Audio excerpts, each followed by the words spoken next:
maker behind Vintage Knitting Party. Welcome to another podcast episode. I'm so excited to be talking to you about all of the things that I've been making lately.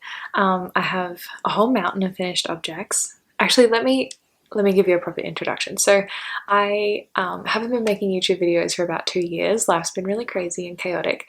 I recently made a spring summer knitting plans video and I'm really excited to be making podcast episodes like this again. So I make a lot of vintage patterns from the 1940s and 50s and also a mix of modern patterns as well. And I really value sustainability. So I love using up scraps. I love using secondhand yarn and all of that kind of stuff. So before I dive in, this is going to be a really long video because I have a lot to talk about. Why don't we do like a table of contents of sorts? So I have 5 finished objects to talk to you about. One of them I'm wearing. I have 3 whips. I have 2 new cast-ons that I'm going to be doing soon that I want to talk to you a little bit about. And I have an old project that I'm going to be frogging and reknitting, so I'm going to talk you through that one as well. I will be sort of flitting between these categories as it makes sense because some of them relate to each other, but that's what we've got to get through. This is my pile of finished objects, including the little scarf that I'm wearing. I have finished more than this in the last 2 years, but some of them are socks and I've been wearing them a bunch and they need a depilling, and some of them are baby knits, and some of them I honestly can't remember because I've been absolutely rubbish at chronicling things on Instagram and Ravelry. But here we are. I'm gonna talk to you about this guy on the top first. This is a little scarf. I guess it kind of looks not like a little scarf on camera, but I would say that this is a little scarf. This is me like jumping on the tiny scarf bandwagon. I'm very excited about it. Let me get the book that this pattern is from.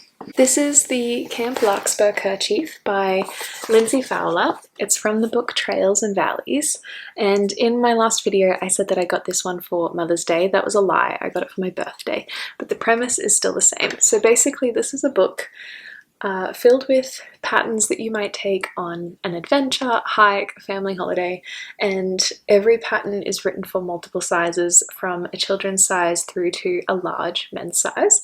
And the idea is that you can make knits that would suit your entire family, which I just think is the cutest thing ever, obviously.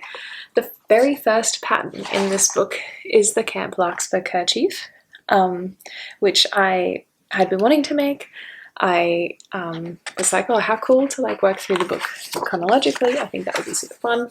It's just a really beautiful little tiny scarf, triangular sort of pattern. And this first one that I'm going to talk about is in the bigger size.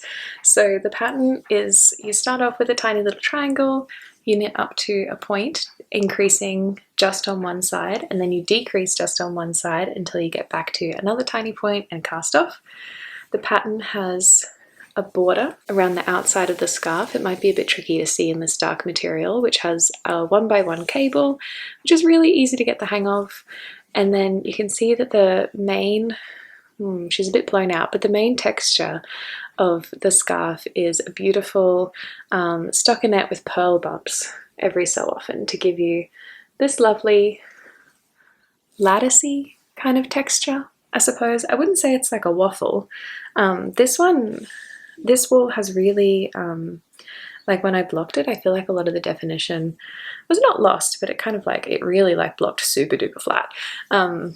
So yeah, I love this bigger size to have something like really nice and woolly to put around my neck, although I finished it just as the weather started getting warmer, so that was a bummer. I don't have the ball band of this. I'm so disappointed. I'm like looking through my knitting book because I was certain I would have put it somewhere, but I can't find it. Anyway, I'm pretty sure I can remember what this is, but I might not be able to tell you the shade name, which I'm so sorry about. Okay, backstory. We had gone to Melbourne for a couple of days, almost a week, just on like a little family holiday situation, which was really beautiful, except that I was like, I won't pack a book because I won't have time for reading. I'll be with people all the time. I'll be with my family all the time. I'll just pack my knitting and I'll see how much I can get done. But I have 2 project bags that look exactly the same because I sort of batch made 2 quilted bags at the same time, and I threw the wrong one in. I got to Melbourne and I opened it and there was like half a ball of yarn and 2 DPNs because there was a project that I was going to make, and then I quickly figured out that it wasn't going to work. And I obviously hadn't put all my materials away yet, and I was gutted. I was like, what do you mean? I'm on holidays, I'm gonna get time to knit, and I don't have anything to knit. So we hightailed it to Morris & Sons, I'm pretty sure it's called, which is in the CBD. It was a beautiful yarn store. They had so much good stuff. And I bought some needles. I bought this. This was the first yarn that I chose, and I'm pretty sure this is Rowan Felted Tweed, I think it's called, and I'm really sorry I can't tell you the shade name. They come in 50-gram balls and I used 2. I think it's technically an 8-ply. Like when she rung up all my purchases at the till, I looked at the receipt and I was like, oh, 8-ply, that's interesting, because this is meant to be a fingering weight pattern, and I kind of just went by like, it didn't have a weight written on the ball band, and I didn't bother checking the meterage versus the weight. I was just like, this seems good, and it does seem very fine for a DK weight, and it has like, it hasn't even made like that dense of a fabric. It's very drapey, and I mean, you know, it's like a scarf, so it doesn't really matter, but it was beautiful to work with. I actually got some more in a really similar color to this to make a wintry sweater, so I'm really excited about that. Stay tuned. But this is a beautiful color. It's like a mauvey, purpley kind of brown, and it's got flecks of blue, tan, and white throughout it. And I don't think the tweedy color situation really messes with the texture of the scarf too much. I think you can still kind of make out the little details. I think it's just because it's wool. It's blocked really flat and uniformly, which is lovely. But yeah, I haven't gotten much of a chance to wear this one yet. But that's fine because I made a springy summery version. So one thing about me is that I am really good at making up sewing and knitting plans for really niche events that may never happen, and really like particular outfits that I'm like, I don't even know whether this is ever going to happen, but I can get on theme. I can get in character. So I was like, I'll make a wintry, like the larger size in a wintry kind of color, and that'll be great because I can, yeah, I can like tuck it into my raincoat. I can wear it if I'm already wearing a sweater, but I think I might still be a bit chilly. It'll be really nice and lightweight. I can chuck it in my bag. But I was like, I really want like a spring summer kind of vibe as well, because what if I go on a sunrise hike and it's really cold in the morning? What if I'm like somewhere at dusk and there's a breeze? I might need my tiny little scarf. I might need to look like a Boy Scout. So I bought this yarn as well, and it just really jazzes up an outfit. I feel so much more fancy wearing it. I blocked it like 2 days ago and I've been wearing it ever since. This is the Regia Merino Yak. Maybe actually let me get my ball band so I can tell you. Yeah, so this is the Regia Premium Merino Yak 4-ply. It's 58% wool, 28% polyamide, and 14% yak. And this is the color 7516. So let me show you. It is a beautiful, I love the way the stitch definition turned out in this yarn. I think it's like maybe even prettier than the other one. But it's a really lovely bright olive, I suppose. I think in my last video I might have called it like a chartreusey avocado kind of color. It does have some lighter flecks of like a whitish grey sort of color and maybe a little bit of like a blue undertone, but yeah, it's a very yellowy green and I love it. I think it's so cute. I'm so excited to wear it with all my silly little t-shirts and dresses and stuff like that. I think I'm wearing a gingham skirt today and I think the green and the gingham are really cute together. So I'm delighted by those. This is, I feel like I have to mention, so I bought both of these in Melbourne, like at the same time, and I splurged a little bit because I had some birthday money and I was like, they're just such small items. It's only a ball or 2 balls. I only used one of this and I've actually got oodles left over. I've got so much left. And I don't normally buy new yarn, I did spoil myself a bit. Yeah, so that was nice to do. I also think if I were to make more projects like this, even though it feels really beautiful to splurge and like you can tell that it's not going to be an itchy wool because you know the composition, I think this pattern, because this is, I haven't weighed this, but surely I haven't used half of this. This is the smaller size. So it doesn't use a lot of wool at all. And I really think in the future, if I'm going to be making tiny projects like this, I probably want to be buying secondhand yarn, because I just think it's like the perfect project to have a really fun pop of color. You don't need a lot of it, and it's just really easy to find one single ball of nice wool at the op shop, or I have a place near me called The Nest that I'm pretty sure I talk about every video, which is a secondhand haberdashery store. They had this cone of bright red, you know, like that tomato, like orangey red that everyone's been knitting with. They had a cone of that in a fingering weight for sale, and I'm like, I think about it probably 3 times a day. I don't know why I didn't buy it. I was with my friend Magenta and she was like, you should buy it. And I was like, I don't know, I don't think red's my color. And I do think it maybe isn't like the best tone on me. It like brings out a lot of redness in my skin, and it was going to be right up against my face. But I just think about it all the time. I'm like, that would have been like a little red scarf. This type of project would be such a good project for secondhand wool, especially because if you're a bit like me and you've never owned a tiny scarf, this is not a usual part of my wardrobe. I see the cool girls on Instagram and I see them with their little scarves. I know people talk about the Sophie scarf and stuff like that all the time, and bandanas and silk scarves and stuff. I feel like it's maybe a trend, maybe it's not. I feel like it's timeless. I feel like it's got a little bit of a vintage nod in terms of style, but I would hate to have spent all this money on this yarn and created 2 new garments that didn't really need to be in the world if they weren't something that I was going to love and appreciate. So I'm really glad that my first impression is like, oh my god, I love this. I think it's so cute and I want to wear it all the time, even if it feels a bit out of my comfort zone. So just some food for thought. If you're making a completely new type of garment, you're not sure if it's going to be a lasting forever item in your wardrobe, especially if it's small, especially if you can get secondhand yarn, consider using materials that already exist in the world, which is, I think, what I'll be doing in the future. Okay, moving on. The next thing I have to talk about is a vintage sweater, which is so exciting. This is a sweater that I wore in my last video, so if you want to see me wearing it, if you want to see it in motion, you can have a look at that video. I also have photos of it up on my Instagram, and I'll put photos up here. I'm just so happy with how this turned out. Let me get my phone and walk you through some details. Okay, so this is the Frivolity Sweater. It's an original 1940s pattern by Patterns and Baldwins. It's from book number 210. I'll put the original pattern up here on the screen as well. I made it in Bendigo Woolen Mills Classic 3-ply in pale eucalypt, and at the time of me posting this on Instagram, the colour was still available. I don't know if it is now.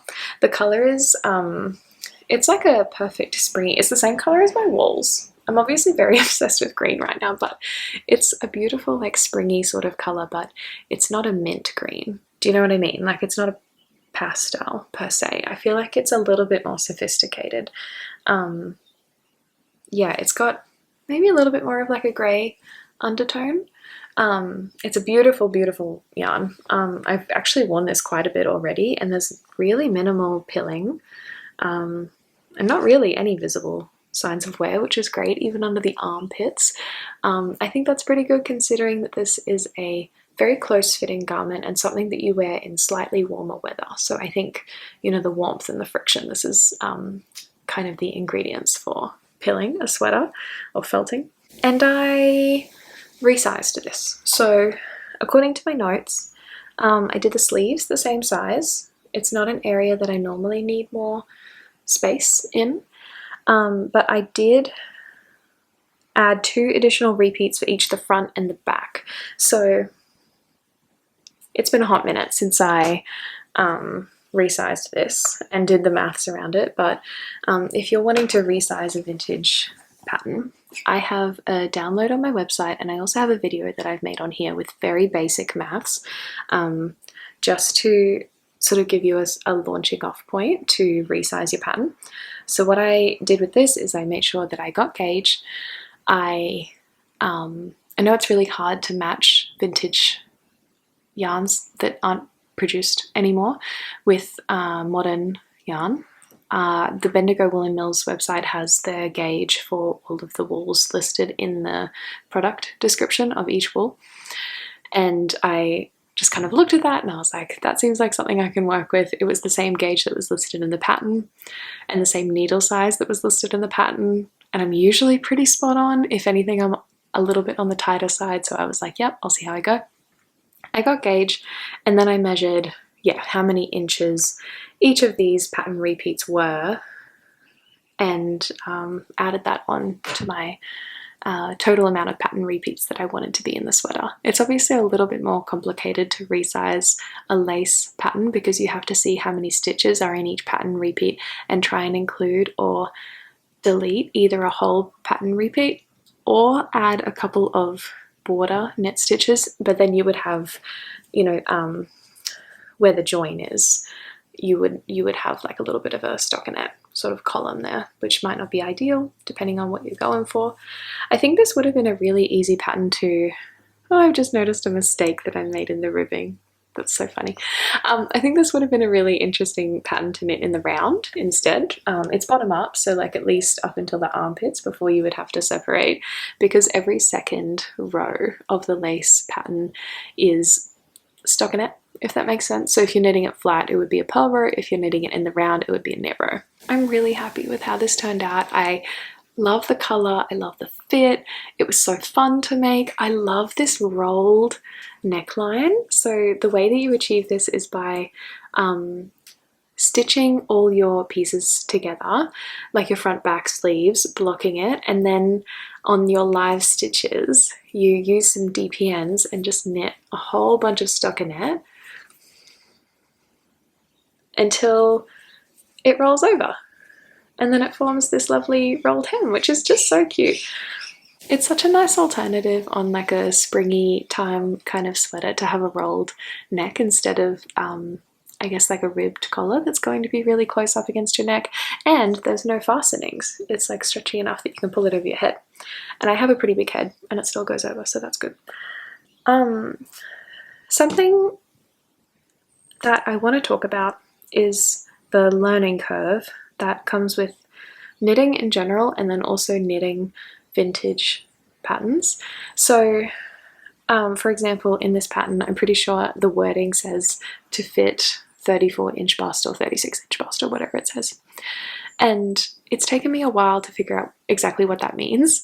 You can see in the pattern photo, I'll put her up again, that it's definitely a pattern that has negative design ease. So there's at least an inch of negative ease from me eyeballing it at least, which gives it that fitted 1940s silhouette, which I love. That's my preference. Obviously, if you're making your own clothing, you can make whatever you want. It doesn't have to be like this, but this seems to be how the pattern is written. And for me, if it says to fit 34-inch bust, does that mean that the garment is 34 inches all the way around at the bust point, or does it mean that it's 32 or 33 inches so that there's a little bit of negative ease there? Do you know what I mean? So it has taken me a little while, especially because I get so fearful of things being too small. I feel like that's just like comes from like not being a very petite person. I'm always nervous about things being too little on me. And maybe from sewing, I feel like I've had a few mishaps where I haven't really read the size chart properly and then things have ended up a little bit small, and it's just heartbreaking. But what has happened in the past is that I've gone a little bit overboard and been like, oh, well, what if it shrinks? And then it's too small. Which is silly because I have forgotten that knitted fabric is inherently stretchy. And then when you're knitting with superwash and you're knitting a lace pattern, it is absolutely going to stretch out when you block it, especially being on like such a fine drapey material. There's like no substance to it. There's nothing keeping it in like a rigid little block. Do you know what I mean? Like it's going to like stretch out when you block it so much. And I have an example of this that I want to talk about. Let me get rid of this guy. I'm finished talking about this one. But I love it and I wear it all the time and would absolutely recommend this pattern. If you want to knit this one, I'll have a link downstairs to a the download for the pattern. I think it's $2.95. And if you have any questions about it, you can DM me on Instagram and we can chat about it. Not that I'm a very good Instagram user, but you can email me. Maybe that'll be better. The example that I have of a time when I have made a mistake by adding too much into a sweater is this Feleena Jumper. This is also a vintage pattern, and as you can see, she's big. It's too big. I also made this one out of 4-ply superwash yarn. I got this secondhand, but I think it was just one from Spotlight or something, and it's actually beautiful. I really like the color. It did wear pretty well because I've worn this a little bit, even though it's too big. It was too big when I finished it, and then my body has changed since then, and now it's absolutely too big. It looks ridiculous. Even if you were to factor in not wanting things to be super fitted, I'll actually include the pattern photo of this one here because this one isn't quite as snug in the photo, I don't think, but it's just too big. I was much newer in my knitting journey when I made this, and I didn't know anything about the fact that superwash yarn kind of doesn't have that same like elasticity and like bounce back quality, and it does tend to sag out a little bit more. And I didn't know anything about how much lace can stretch when you block it, and it makes me so sad because I love this pattern and I have such good memories of knitting it on holiday when we went to my cousin's wedding in South Australia. I was with my family. It was like one of the first vintage patterns that I made that I was like, I'm nailing this. Like this is this lace pattern is so fun to make. I have these buttons on the back that I got secondhand, and they just happen to be the perfect color. They look so good. So yeah, there are a few mistakes that I made with this one. I had resized it and made it bigger around the bust, and then I also didn't really take into account decreasing more at the armholes to also make her narrower around the shoulders. So it part of the issue is that it looks like a drop shoulder kind of garment, but it looks like a drop shoulder kind of garment, but it has a set-in sleeve. The sleeve is meant to sit more up here. And I had a few beautiful suggestions from people on Instagram who were like, you could just sew up the sides, like you could kind of take it in a bit and maybe tweak it and you wouldn't have to reknit the whole thing. But I don't think that would quite work. This is such a fine gauge and it has such beautiful drape. I just feel like there'd be a lot of bulk around the seams, and I still don't think it would really help the issue. And the sleeves are too big because I didn't know then that I don't need to add in more stitches around the sleeves, so the ribbing doesn't actually even like sit against my skin properly. So this, unfortunately, if I get through my whips that I'm planning for this spring and summer, this is going to be frogged and I'm going to reknit it. I even thought about throwing it in the dryer for a short time there, but I thought I should talk about this because everyone makes mistakes. I think especially when you haven't been making things for that long. You know, I've only been knitting again for like 8 years, and I've only been knitting vintage patterns for 4 years, I think. It's not been that long. So, you know, like considering how long it takes me to knit one of these, I actually haven't made that many. So I am giving myself a lot of compassion. I'm taking this as a learning moment, and I'm really excited to be able to have this sweater again in a size that fits me properly, because look at this pink and green combo. Wouldn't that be so cute? I just think that would be adorable. So anyway, so if I could give I don't really want to give any advice. I feel like I'm not an advice giver. I don't really have anything valuable to give you, but I guess I just wanted to share something that you might see in a future podcast episode, me working on this one again. just to save any confusion, and I just wanted to share my learnings there in case they help anybody else. Hopefully they do, and hopefully it makes you feel better if there are mistakes that you've had to make, if there are things that you've had to reknit, or sewing projects that haven't gone to plan. It's just part of it, and luckily I'm at the point now where pretty much every sewing project works out. Maybe 1 in 5, I'm like, oh, that was the wrong fabric, I shouldn't have done that. But pretty much every knitting project works out. Like since this, I think everything has worked. And I think especially if you're knitting vintage patterns, it's just a whole different kettle of fish, using lace and blocking that out and using such light yarn, like 3 and 4 ply yarn. And especially if you're using superwash. I remember as well the lawn sweater I made, which was the first ever vintage thing that I cast on from my first ever pattern book that I ever bought. It was not the first that I finished though, because I had made the front and back and started the sleeves, and I was like, oh, this is never gonna fit me. This is tiny. There's no way. So anyway, I just put it back in the cupboard, and I was about to rip it all out when I was like, what if I just block it? And what if I see what that looks like? I blocked it, and this thing grew by like double. It looked so shrunken. It looked literally so small, and I was like trying to stretch it, and I was like, oh my god, there's no way. And yeah, it wasn't until I blocked it, I wet blocked it. I didn't steam block it. I dunked it in the water, and maybe that's what I shouldn't be doing. I don't know. But that thing has heaps of room now. So this is just something that I'm learning, that if I'm going to be wet blocking a superwash 4 ply garment, that it will stretch, have faith, and stop making things that are too big because you're scared they won't fit. That's dumb. Okay, we are still getting through our finished objects. So I'm going to take this little guy off so I can model this one for you. This is a giant tube of knitting that I guess is like a cowl, technically. It's so big and dense and comfy and warm, and I have been wearing this so much. This is based on the pattern Faith in Ink and Dirt, and I can't remember who that's by, so I'm gonna like put it on the screen. And it's knit entirely out of leftovers and scraps, which just makes me so happy.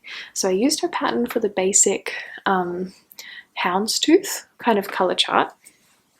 I'll show you up close. And what I did was cast on more stitches and knit it for much longer. So what I've ended up with is a wider tube and a longer tube, and I just kept knitting until it was big enough to wrap around my neck twice. I think her pattern is originally written for a DK weight gauge. Mine's ended up a little bit more like a worsted kind of gauge. There were times that I held a DK weight with mohair, or I had 2 like thicker fingering weight sort of textured yarns held together. Let's see if I can show you. So there's a little bit of textured wool in there, and I love this thing. I love wearing it. I think it's so beautiful. I love it as a garment, and I also love it as a way to use up scraps. So it was really important to me, even though I finished this ages ago now, to share it with you, because I know that some of you guys really value sustainable knitting as well. I could have done a nicer job of making my provisional cast on blend in, but I didn't, and that's fine. I think it took me like a year or something to knit away at this. It was just something that I had in the background, and every now and then I would work on it. And all I did was get a basket and get all of my neutral sort of colored scraps, and then this blue and this rusty red, and I just kind of picked them at random. I tried to keep a good bit of contrast between the light and the dark color, but then there are areas where I didn't do that, and I think that's fine. Just every now and then, you know, it kind of breaks it up a little bit. And I would just knit until I got bored of that color combination, and then I would swap it out, or I would knit until I ran out of the color. And I used up, this thing is heavy. I used up quite a bit of wool knitting this. I'm pretty sure I used 4.5mm needles, and I can't remember whether that is what she recommended in the pattern for her DK weight wool or not. It might have been 4mm needles, but it's created a really dense fabric, and it's really warm because it's a tube as well. All of my ends, I just kind of like did the method where you like tie them together, not in a knot, but like loop them around each other as you're changing colors, and then you have to weave them in just a tiny bit. But all my ends are concealed on the inside of the tube as well, which is also really nice when you're making a scrappy color changing kind of project. So I'm really proud of this. I wear it all the time, and I think projects like this, it doesn't matter if you have like different weights of yarn, it doesn't matter if they're funny textures, it doesn't matter if they're acrylic, polyamide, true wool or not. Like it's actually better that this is all sorts of random, some acrylic-y yarns, because it's up against my neck and I don't want it to be too itchy. But yeah, I'm really happy with how this turned out, and I would absolutely recommend, yeah, the color chart from Faith in Ink and Dirt, and you could even just make it like as per her pattern, because it's a really good pattern on its own. Her sample is beautiful. I'm pretty sure there's a kit of yarn that you could buy once upon a time that she's knit hers in, and oh, it's just beautiful. I would love to kind of replicate that sort of color sometime, and I will absolutely be making something like this again if I accumulate enough random scraps. I'll have a dig through my camera roll. I'm pretty sure I won't have a photo because this was so long ago, but you should have seen how random these yarns look together. Like, I actually can't believe how something can come together so well when you're holding things double and doing two color work. It just blends in so nicely. I'm so happy with this one. Things are getting a bit messy because I have like just a table beside me that I just keep putting things on whenever I'm done talking about them, and it's getting a bit outrageous over there. But we finally made it to my last finished object. Here we go.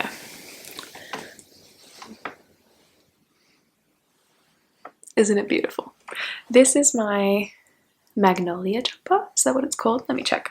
Okay, this is my Magnolia Bloom jumper by Camilla Vard. I'm pretty sure is the designer's name. Oh my gosh, isn't this beautiful? I have had this saved on Ravelry since I got Ravelry, I think. I know this pattern's been out for a couple years now. It has a beautiful folded over neckline.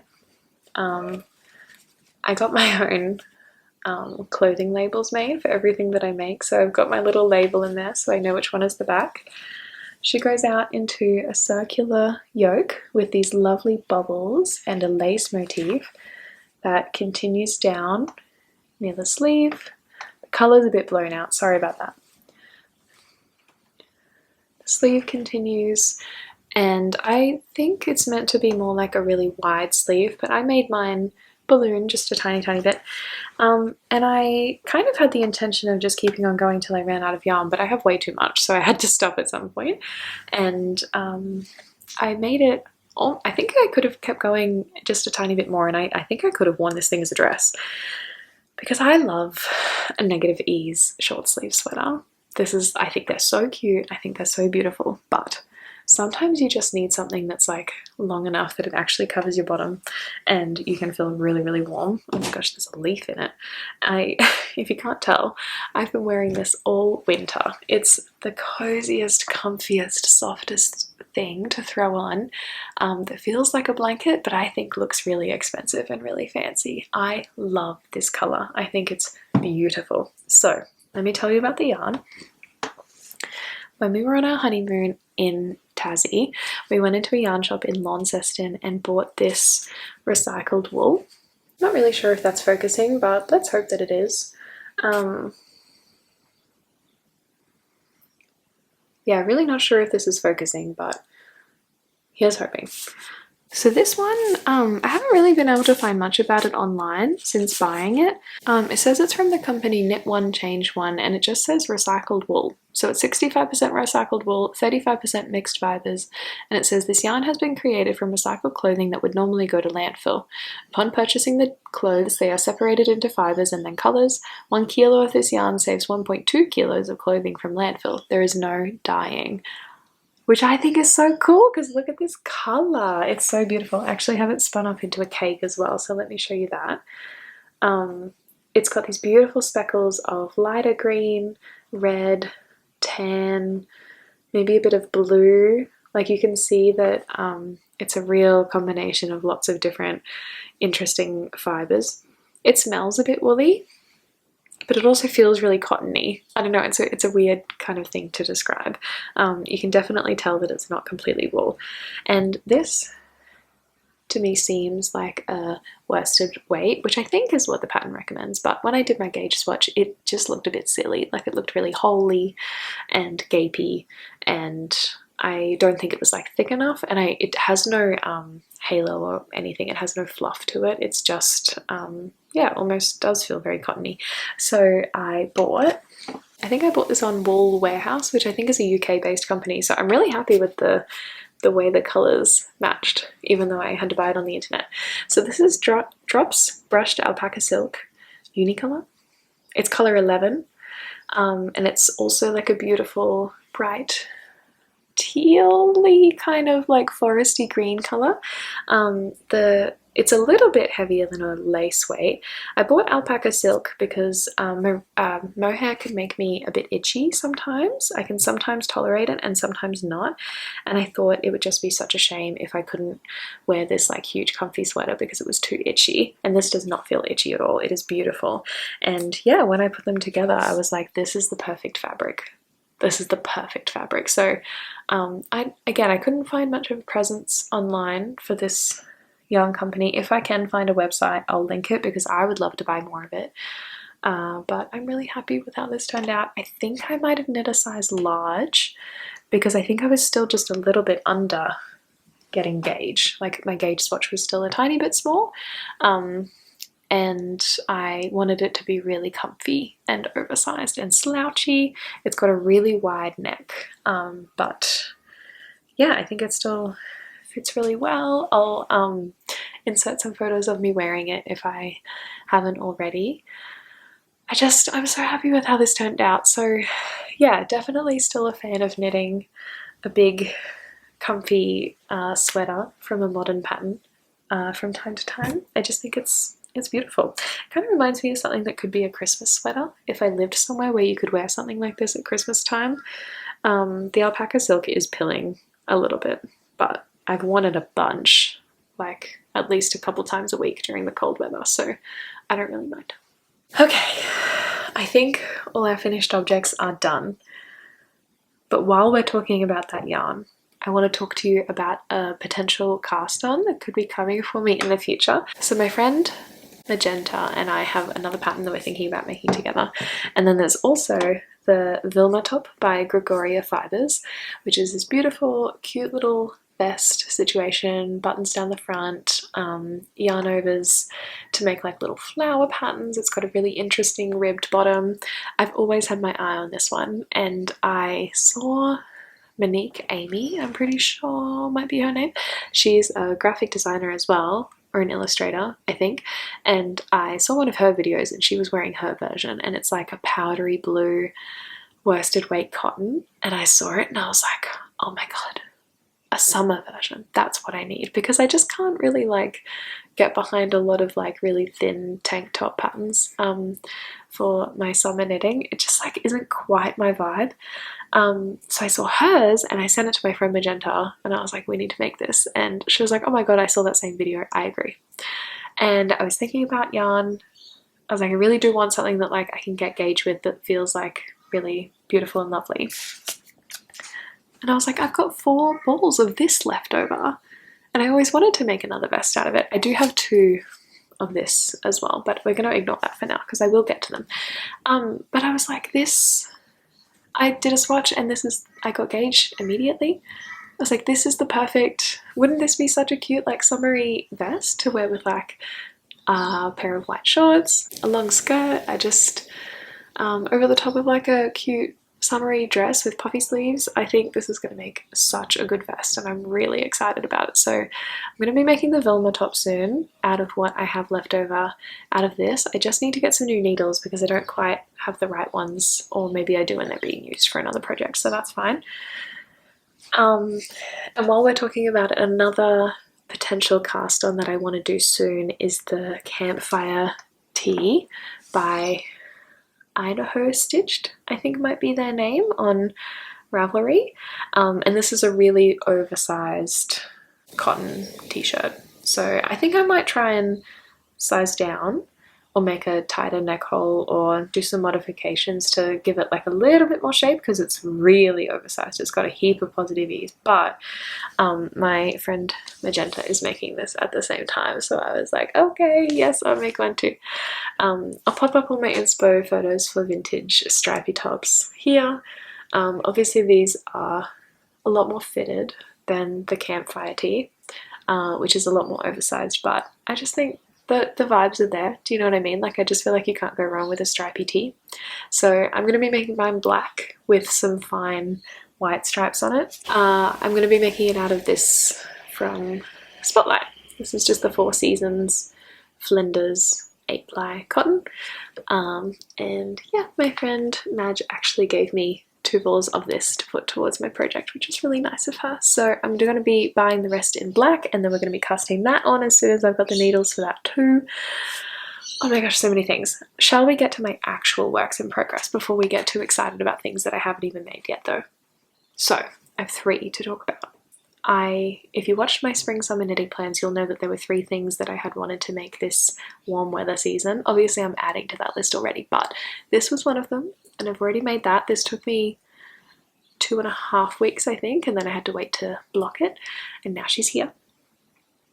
And then I had my vintage cotton lacy blouse thing that I think I'll talk about first because I feel like vintage patterns are really exciting. I'm also going to be trying to make, a video just about this one as like a little project diary kind of video. So I've already started recording bits and pieces of me checking in as I reach different checkpoints in the pattern, and I've gotten my cotton all tangled. So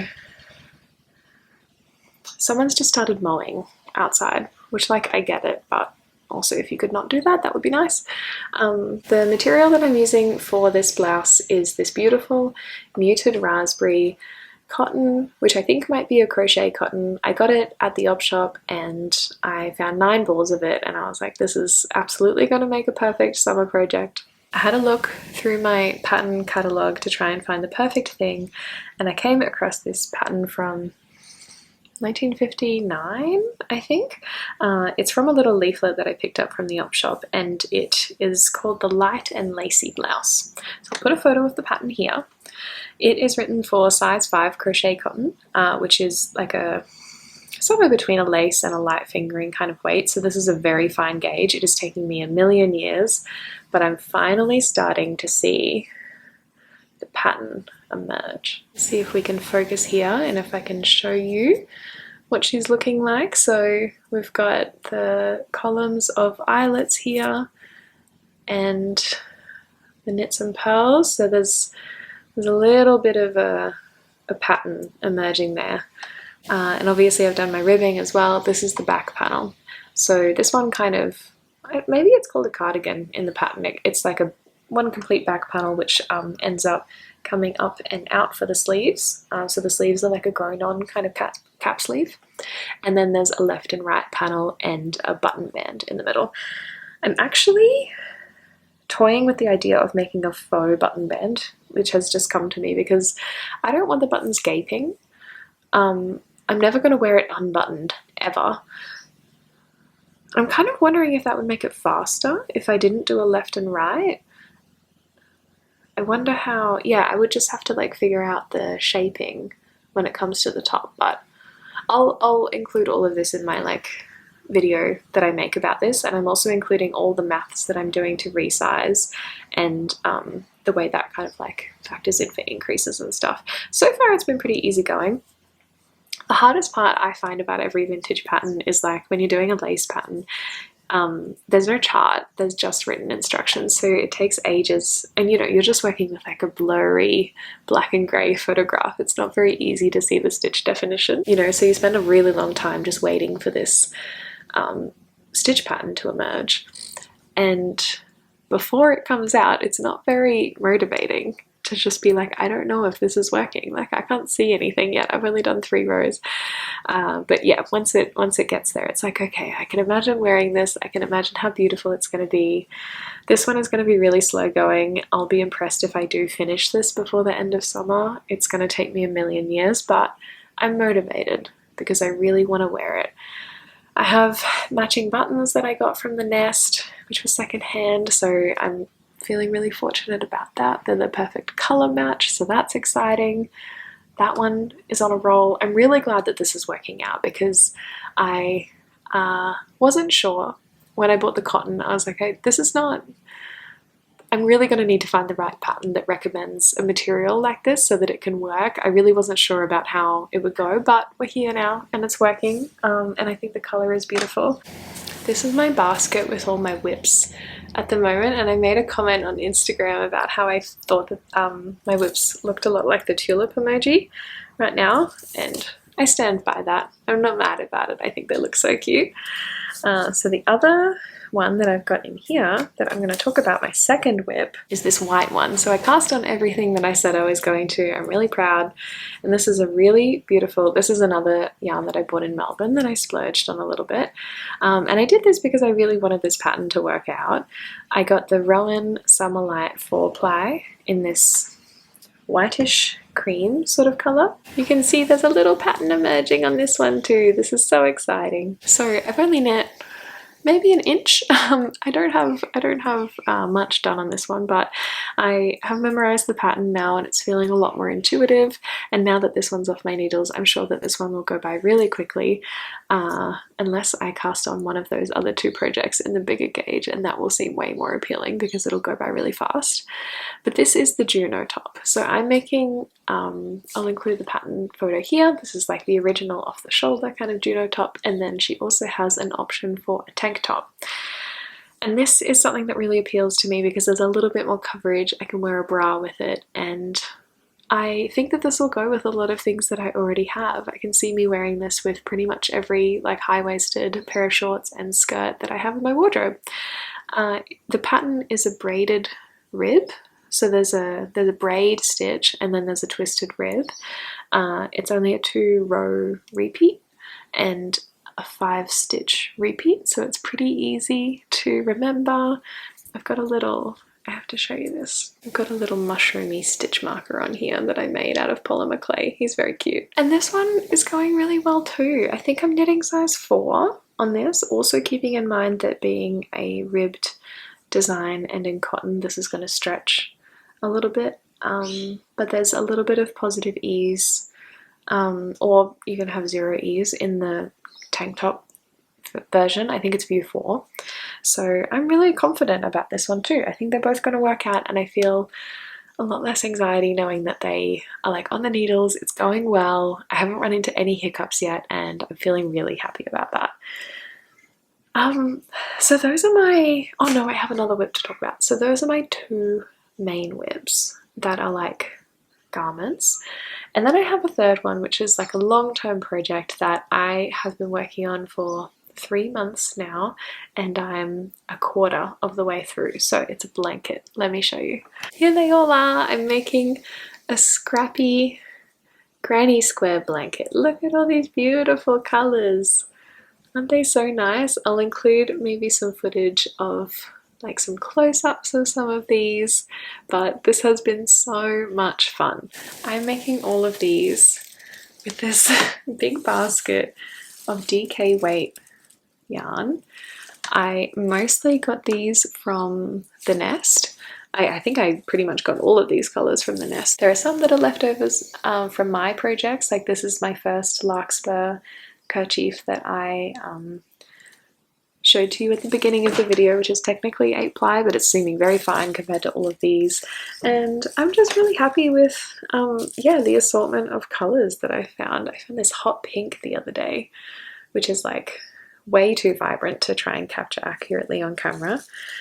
I also found this green, which to me is like that 1940s vintage green yarn color that seems really elusive and hard to find. I only have one ball, but that was cool.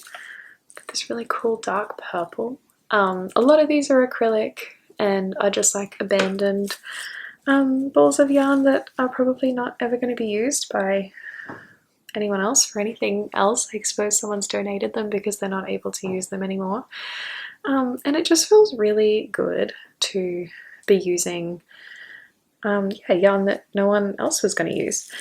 I mean, someone else might have used it because it was at a shop and it could be bought, and I bought it, and other people buy this kind of thing. But do you know what I mean? Like, it's not something that I've gone out of my way to buy as like a new product. I feel like, yeah, this is a really nice way to use up scraps. I guess I should clarify though, like, to me, I feel like true scrap knitting is like really awkward. I guess like this kind of quantity, like tiny, like little bits of wool. You know, I mean, this is a whole ball of wool. You could definitely make like a single project out of something like this. And I have paid money for these. Like, these are someone else's balls of wool that I've brought into my home. So, you know, it's not really scrap knitting. It's more like, I don't know, leftover knitting? I don't know. Just for the sake of ease, I'm not going to get on my soapbox about what's a scrap and what's not, because I think that is for the individual knitter to define, and this is turning into a rant now. But I just feel like I see this kind of like word scrap thrown around a lot when I'm like, that's not a scrap. That's a special ball of yarn. It's not a scrap. But anyway, maybe I'm taking the word scrap too literally, and I'm thinking about it as like a negative term when it's not really. Okay, I'm gonna stop talking about that. The yarn that I'm using to tie them all together around the border is this speckly, creamy coloured yarn. It's from Spotlight. Let me get the label out for you, and I can tell you what it is. This is like a little message in a bottle situation. So this is the Four Seasons Montrose 8-ply, and I've got this in the colour Porcelain, I think.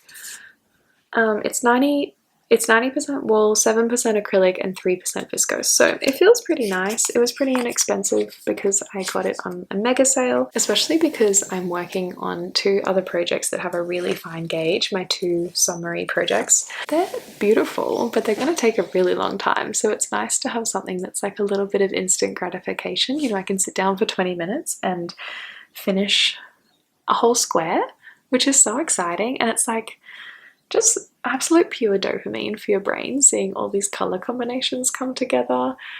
Somehow, even when I pick the most like disgusting color combinations, they still look good, so that's nice, because some of these colors are really not compatible at all, and really not colors that I would think match, but they're working.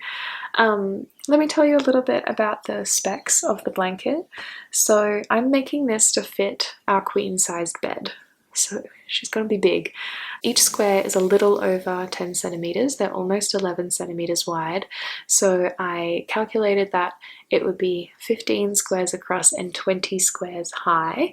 And then I am keeping any of like the leftovers that I'm going to have from each ball of wool, and I'm going to do a moss stitch border around to kind of like tie it all in together. So that's 300 squares in total, which is a lot. And I'm pretty sure, because I'm stacking them up in stacks of 25, I think I have 89 so far, which is crazy. I'm so proud of myself. I've only ever made throw size blankets. I've never actually been able to commit to a full bed size blanket. So I'm really proud of myself about this. I'm just doing 4 chain in the middle to get the square started. I'm doing 3 trebles in each pocket, and I'm doing 2 chain around the corners to be able to turn the corner. And my tension is pretty snug, so they keep curling up on themselves, but that's okay. I've been finishing each colour each round and weaving in the ends before then attaching a new colour. I'm not like tying the colors together and just continuing, but it's going pretty well. I had started this project, and again, my friend Magenta, who's like my main crafting buddy, she's actually an amazing crocheter. Her and my friend Elise have really inspired me to get into crochet again, and they're the reason that I started a granny square blanket. But a while ago, I'd given her a bunch of wool that I decluttered, and in there I had all these like little granny squares. They were only 3 colors deep, whereas this is like 4 colors and then a border. And I was like, oh, I was gonna make like a tote bag for the beach out of these, but I haven't made enough and I can't be bothered. Like, do you want them? Is there anything that you would do with these random granny squares? And she was like, yeah, I'll take them. And I had started this and I was sending her photos of all these squares that I was finishing, and she was like, do you want your other granny squares back to put them in the project? And I was like, what are you talking about? And she was like, you gave me like 30 granny squares, like that would save you so much time. But that project was a bit more, I don't know, my theme for this is like bright, dark colors. Does that make sense? Bright, dark colors can't be the same. I mean, they're saturated colors, but they're a little bit darker in hue. They're not pastel. So, I mean, there's pastels in there, but do you know what I mean? I feel like there's always like a darker color to sort of anchor them together. And I was like, no, I think like the ones I gave you are pastel, so like they probably won't work. And she was like, just give it a go. Take them back, put like a dark ring around them and see if they match all your other ones. Also, it's a scrappy blanket. Why are you being a perfectionist? And like these two are an example of you can see the inner three colors are a lot lighter. And then, yeah, I just put another color around them and chucked a border on them. And then I ended up with like 30 bonus squares. They had originally like a bright white border. And that was the other thing that I was like, oh no, the white won't match. She was like, I'll take the white off for you. It's okay. So she unraveled every white border of every square for me, which was so kind. I still can't believe she did that. She's a very sweet person.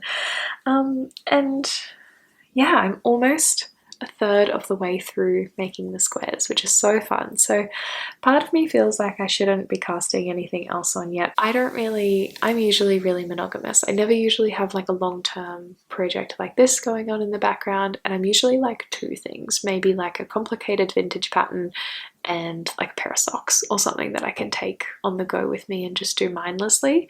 I never have 3+ whips going on, especially multiple things that demand my time and my concentration. So I don't know why I'm doing this, and I don't know why I feel okay about it.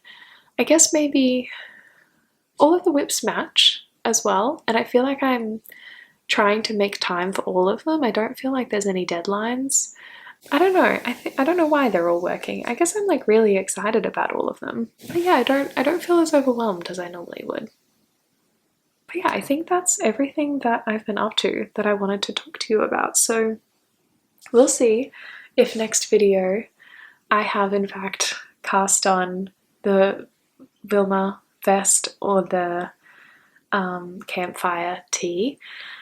Let me know whether you think I should add more chaos into my life or not. And yeah, let me know what you guys are working on. I'd love to know what's happening in your project bags. I'd love to know what you're dreaming of casting on. I know that even though in the Southern Hemisphere we are going into the warmer weather, and that makes me really excited for all the like summery colors and fibers. I definitely feel like the Northern Hemisphere is equally as excited for their colder weather. So even if you're in a completely different climate to me, please tell me what you're working on. I would love that. And oh my gosh, if you're still here at the end of this video, I'm so impressed by you. And thank you for being here as I come back to YouTube to talk and ramble and knit and share all the things that I'm working on. I'm really excited to be here. Thank you so much, guys. Have a good day. Bye.